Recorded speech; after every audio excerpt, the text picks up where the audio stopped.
Hi guys, welcome back to my channel. If you are new here, my name is Rachel and I am an artist. I'm an American that lives in Spain and yeah, I make videos about a lot of different stuff. But today I have my first long format time lapse. And as you see, we did not start from the beginning because I didn't think about recording this until I had already started. But honestly, you guys didn't miss much. I was just mapping out the composition and doing some color blocking. So that was the very first frame that you guys saw. But if you follow me on Instagram, you've probably seen that I have been posting time lapses every week, very short time lapses. I'm trying to get in the habit of doing more small studies to continue improving on my skill and my knowledge and exposing myself to things like different lighting, different forms, and branching out a little bit. I did go to art school, and I learned a lot at that time, but I definitely was very focused on what I wanted to make, and at that time I was very interested in expressionism and portraiture. But now, after taking a really, for me, a long break from art making and painting, especially, I really want to start from scratch. I really want to get back into a beginner's mindset and focus on really understanding how things like light and shadow works, exposing myself to different forms of lighting, different subjects, and building as much knowledge on the subject, the medium in general. And I've been really inspired, honestly, by a lot of Instagram artists. There's one artist named Kim Mintz who I really like. She has a very big following on Instagram, and she makes these really cute fantasy landscapes with different animals. It's kind of like not a cartoony style. It's she paints very well, but it's very cutesy and fun, but also well done landscape portraiture. So I was inspired by her, and I'm like, I want to just get better at just painting in general, like back to the basics. My art used to be a lot more conceptual, I guess, more expressionist, like I said, but yeah, I think in order for me to push myself to the next level, I need to work on my foundation a little bit. You know, we can't build up from a shaky foundation. So yeah, this is the first large piece that's taken me a long time to make in a long time. I have other things that I've been working on, but this is definitely the one of the more time-consuming things I've been working on recently. And yeah, I'm talking a lot about the process right now, but in a little bit, I'm going to talk a little bit more about the subject matter and the conceptual aspect of this painting, because although for me, it's very much a study on things like depth, because there is, as you will see as it builds up, there's a lot of depth in this. There is a ton of detail. I don't think I've ever made a painting with this much detail before, with all this foliage and trees and things like that. So this was definitely a challenge for me. And I was really stuck when I got started on this. I was trying to explore, how to recreate this in my own style, but also accurately to the best of my abilities. But I got to a point where I was like, I don't know what I'm doing. So I had to go to YouTube and I watched a few videos on specifically color mixing, creating depth, and painting trees. And yeah, so I watched a few short videos and it made the process so much easier. I wish I kind of did that a little bit before starting, to be honest, but I was very stubborn and I was like, I want to learn this on my own and discover it on my own. But it was actually really, really helpful to do some research before painting. I also didn't do any sketching or anything. I just went straight to the canvas. I was just ready to get started. So yeah, I was kind of figuring out the composition as I went as well. But yeah, what else? So I guess I'll get into the subject matter. Oh, well, before I get into the subject matter, I just want to talk a little bit more about the process while we're here. like I've kind of mentioned already, this painting was very much out of my comfort zone with the subject matter, the detail, the colors too. I usually work with a lot more straight out of the tube saturated palette, but this has a lot of greens, and I've always been very hesitant to paint with green and work with this much green, and also with the depth and everything, really out of my comfort zone. And it was hard at first. I was really, really not happy. I even talked to my boyfriend. I was like, I already hate this piece. I don't know what to do with it. What am I doing? I'm a horrible artist. Like, oh, I have reached my limit. I've found my kryptonite, or the extent of my knowledge at this point. And I decided to keep going, and after watching those videos, I learned a lot more about what I was doing, and I was able to keep working. And I really realized you have to trust the process, even when it sucks, even when it's really ugly. You have to just keep going, because especially with paint, it requires a lot of buildup. It requires a lot of layers, especially painting like this. It's just little by little, and it's not about the details are the very last thing, and there's no rush to get them down. So yeah, I really had to trust the process on this one.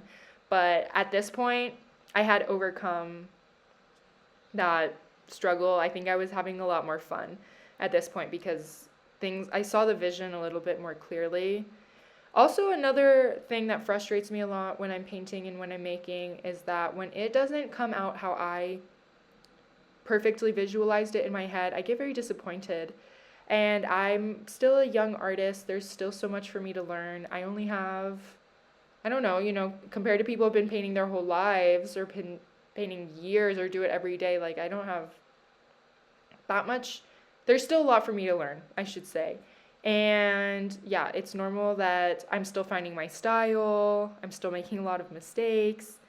But yeah, with something like painting, it's so easy to correct things. It's not the end of the world. And, for me, it's about enjoying the process. However, also to get better, we have to push ourselves and be critical of what we're doing. So, yeah, at this point, I'm enjoying the process more. I kind of have a flow of what I'm doing, and I'm not so worried about the outcome at this point, now that I kind of see everything. Yeah, here I am. I'm using paints from the Chino. These are stores here in Spain that are called Chinos because, well, Chinese people usually own them. That, I think, for us as Americans, that's something very shocking to hear. But here it's just something very normal, so that's what I'm gonna keep calling them, even though as I'm speaking to an American audience, it makes me like a little uncomfortable to say that. But yeah, I just get them at the like corner stores, like the bazaars is their technical name, the bazaars, but no one calls them that. And yeah, I get my paint from there. It's like a $1 a tube. It's not the best quality paint, but I make do, and they have canvas and everything I need there. So yeah, some pigments are better than others in terms of opacity and blendability and things like that. But it's pretty good. All right, so at this point, I needed some inspiration. I needed to feel a little bit more motivated. So I have this book that I bought in Cadiz, actually, and it's a ceramic book about these artists who live in Segovia. I honestly don't know. I'm just looking at the pictures. All of this text, I'm not really worried about. I just wanted to look at some good art, because for me, nothing makes me want to make art more than seeing other really amazing art and being like, wow, I want to make something like that one day. And sometimes I don't practice. I don't practice every day. I'm really not as disciplined as I would like to be. I'm trying to get back more into that, but my life is just pulled in so many different directions right now. But when I see some beautiful art, I am just so inspired. I just want to make something just as beautiful and share my ideas that way. So yeah, Now, I think I've talked enough about the process. I want to get more into the subject matter as it is more clear here. So, yeah, I am painting an image that I took when I was in Cuenca, Spain, and this was my first solo weekend trip after moving to Spain, and it was such an amazing experience. The town itself is very beautiful, and it reminded me a lot of where I used to live in the States when I lived in Boone, North Carolina.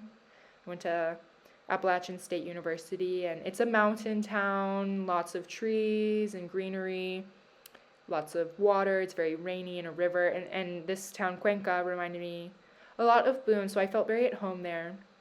And I went in October, November when it was really cold and rainy. There weren't a lot of people out on the street, so it just had this very calm and sleepy vibe when I was there.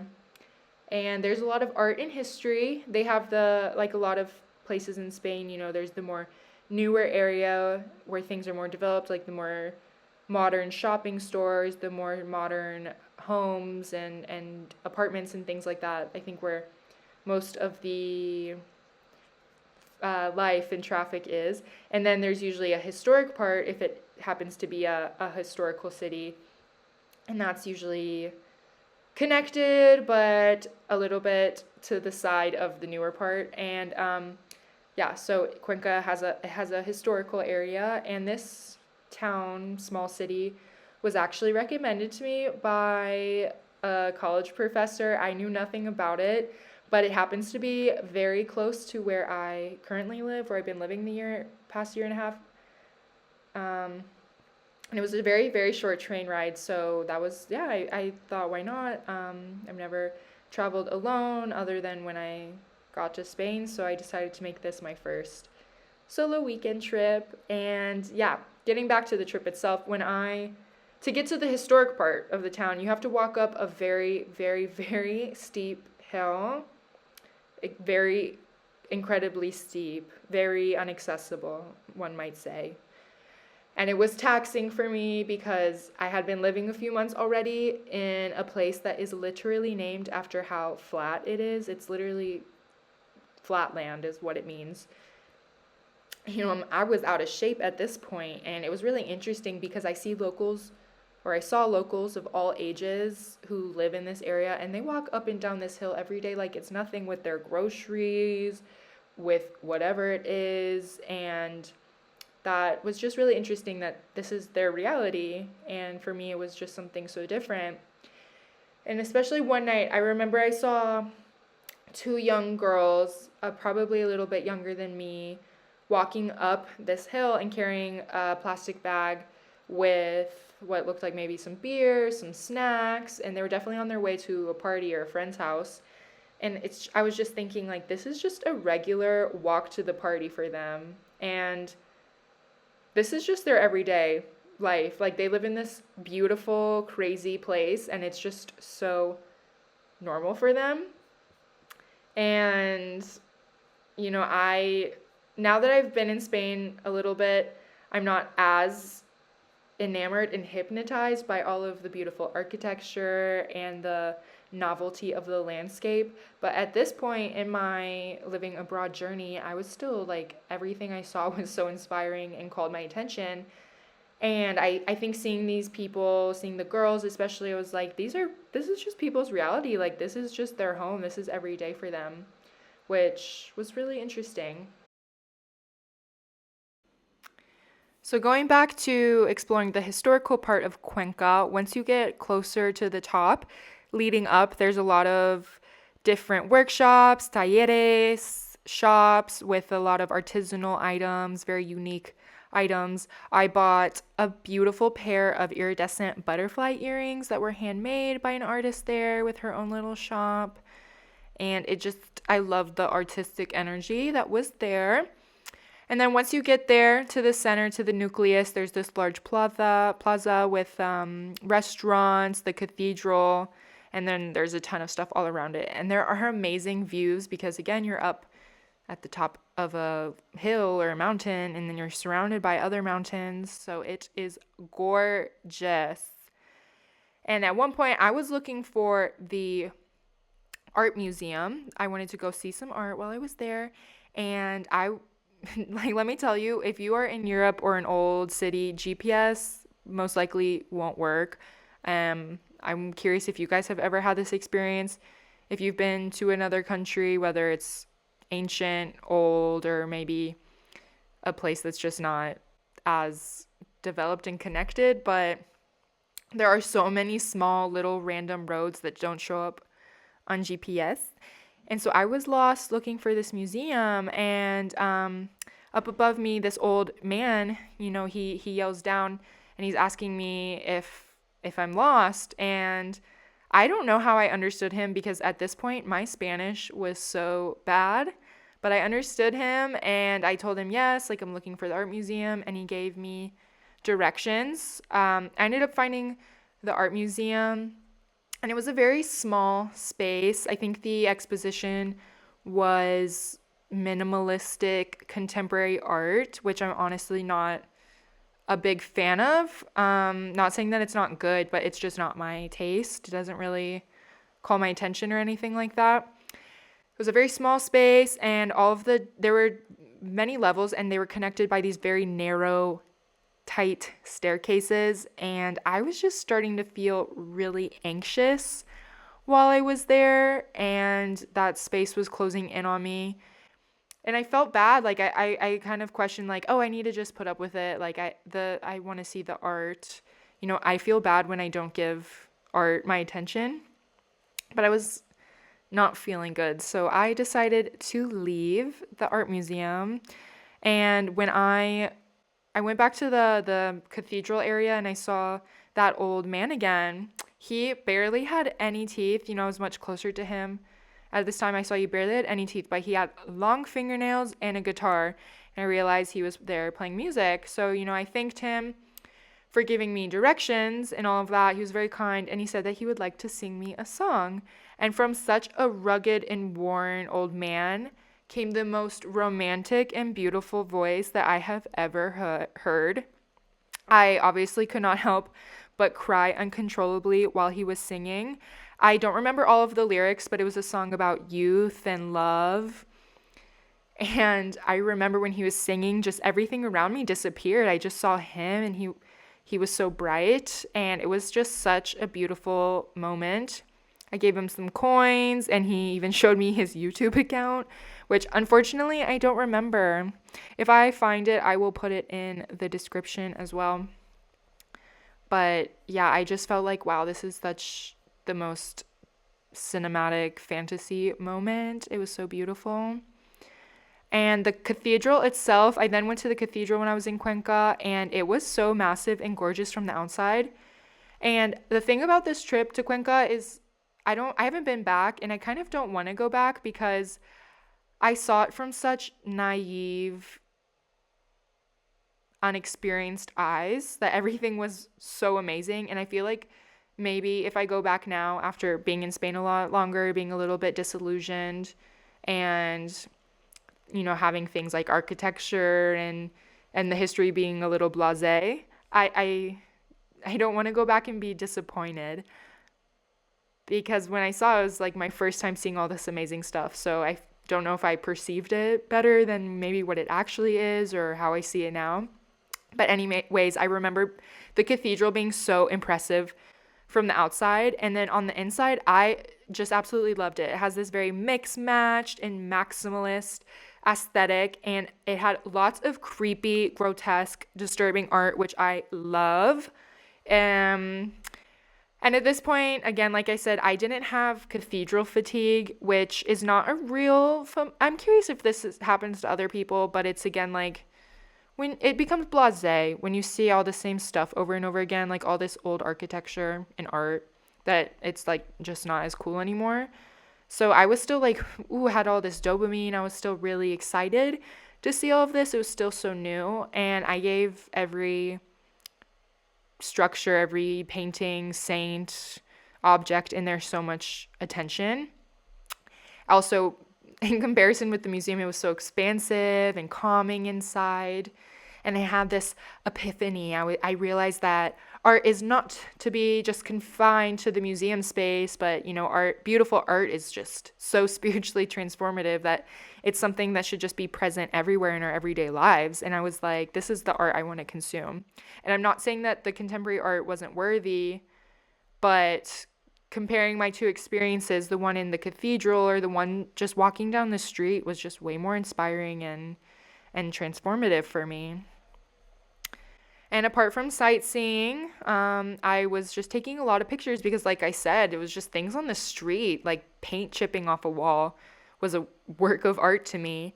And I was having so much fun exploring different compositions, zooming in, abstracting, photography, and this image, the one I'm painting, was one I took from a path that was blocked by lots of what was either fallen or chopped down trees, and then a lot of overgrowth on top of that.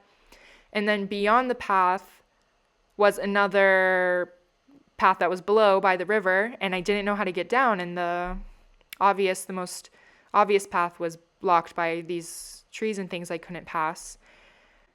And I really wanted to get down there. So it just felt really mysterious and exciting that it's like, oh, beyond this overgrowth, there's something else to be explored. And I don't know quite how to get down there, but I really want to find the way. And why I was really interested in this picture and chose this composition is because I was drawn to how there is a lot of darkness surrounding light. It also seems overgrown and abandoned in the foreground, but beyond in the distance, there is civilization, like something to reach over there. And it reminds me a lot of my favorite movie, Spirited Away. And I'm very much inspired by Miyazaki's landscapes. So yeah, I think this lightness on the other side of darkness, or this entanglement that I need to get through, is very representative of my first year in Spain. And this was kind of the beginning of the journey now that I look back. It was a very difficult transition moving abroad. I'm going to talk about this many more times, but living abroad, living in Spain by myself, not knowing anyone, learning a new language, has just taught me so much. It's been a very crazy experience, and I had a hard time my first year. And I think I was really drawn. Now when I look through my camera roll, I had a lot of pictures where it would be this darkness or this chaos, and then on the other side of it was this light. And it's very cliche, like the light at the end of the tunnel. But that really was how I described my experience last year. I was very lonely. I was very lost, very confused, transitioning from graduating university, entering the adult world, and moving to a new place. And there were so many moments where I was like, I want to go home. I can't do this anymore. I'm miserable. I'm scared. I feel like I'm losing my mind. But I also told myself, this is a once in a lifetime opportunity. And when will I ever be, quote unquote, ready to do something like this again? And I just kind of had this feeling. I was like, I just told myself, maybe if you wait and put in the work, things will get better. And, eventually they did. And things have been changing a lot. Things never stop changing. I'm about to go through some more huge transitions in my life. And I'm really interested how that's going to affect what I make and what I do in the future.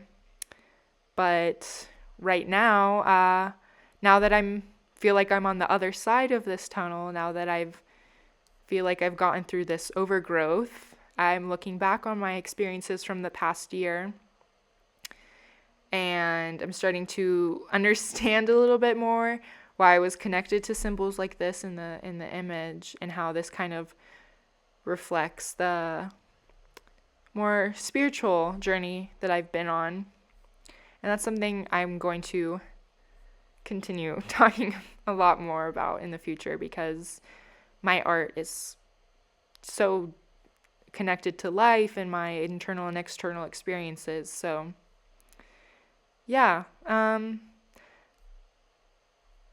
Anyways, this trip was great overall.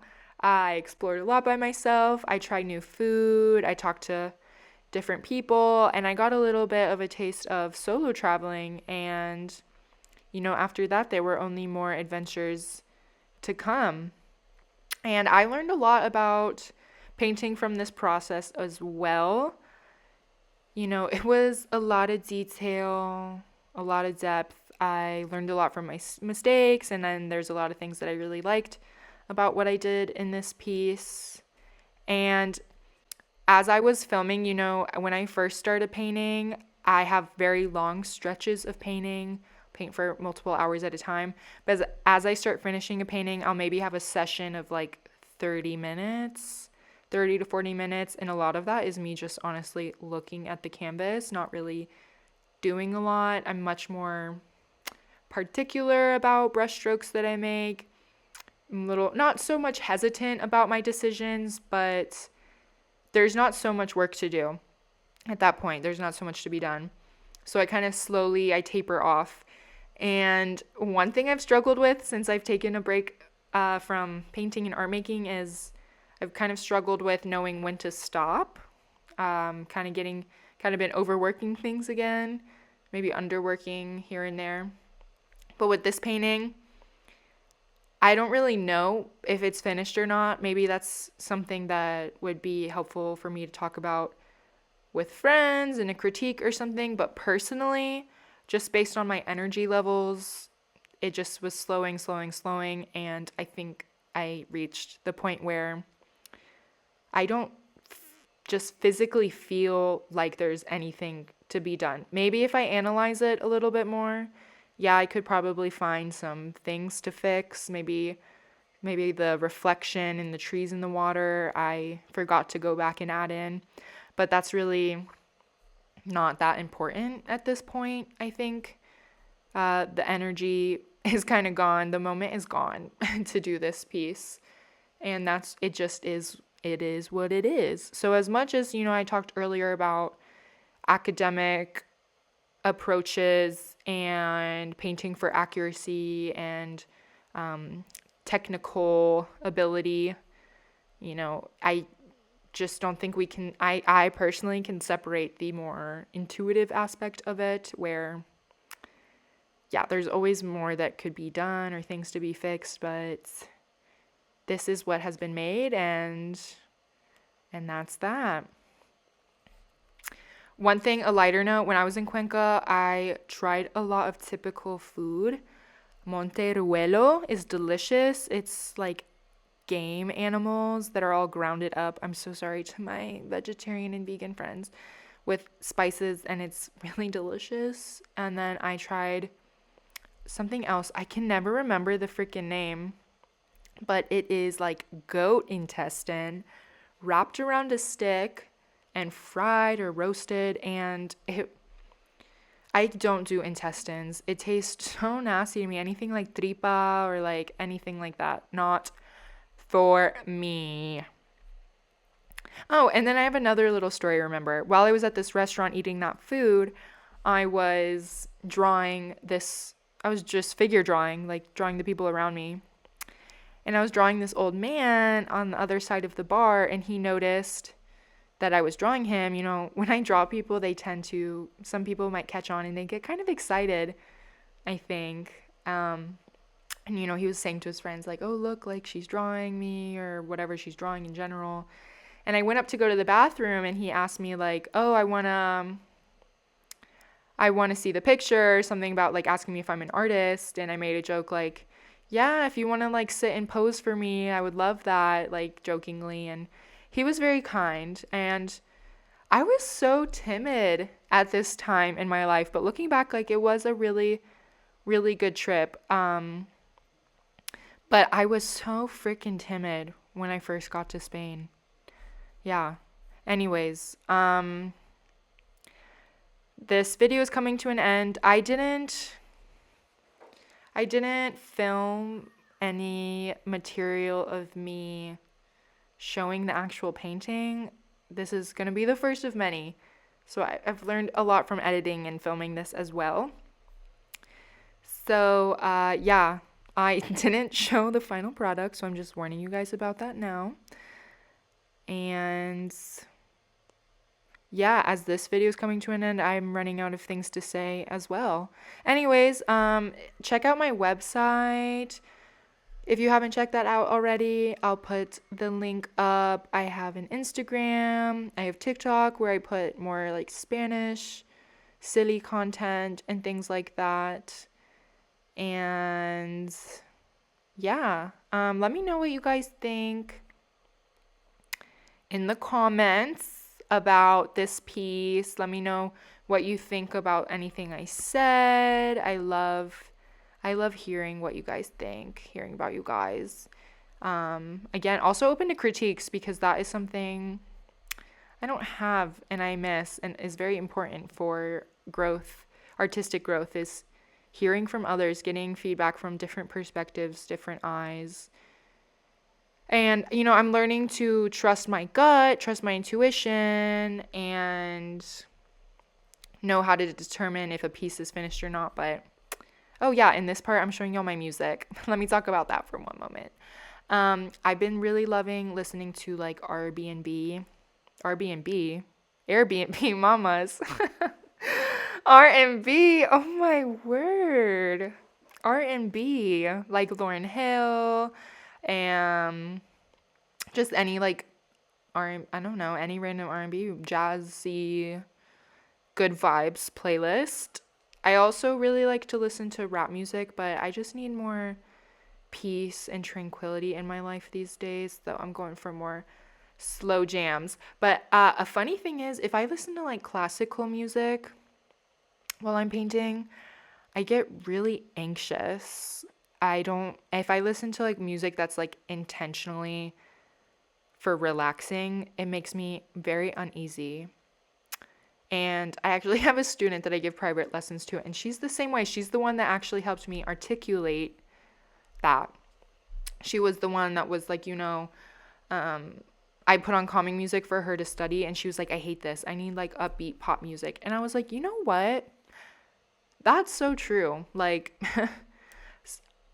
kids know themselves pretty well, and I'm learning from them. I'm learning about myself through them. Like, wait, yeah, just because it's like relaxing and this is what's like we're told to listen to relax, or what's like marketed to us as relaxing, doesn't mean it's relaxing for us as an individual. So yes, if I want to relax, I listen to like some jazz, something with a good rhythm, get me in a flow. But yeah, classical, I do love it, but not always for when I'm painting, because I need something more energetic, I think, for how my style and process works. But yes, trying to see what else I could talk about to wrap this up. How are y'all doing? I hope you all are well. Spring's coming soon. That always puts me in a better mood. I can't wait to go outside again. I need some nature therapy. I saw some grass on the outside of, when I was in the car, I saw some grass on the outside of the car, and I was like, I don't remember the last time I was out in nature like that, like in grass, barefoot.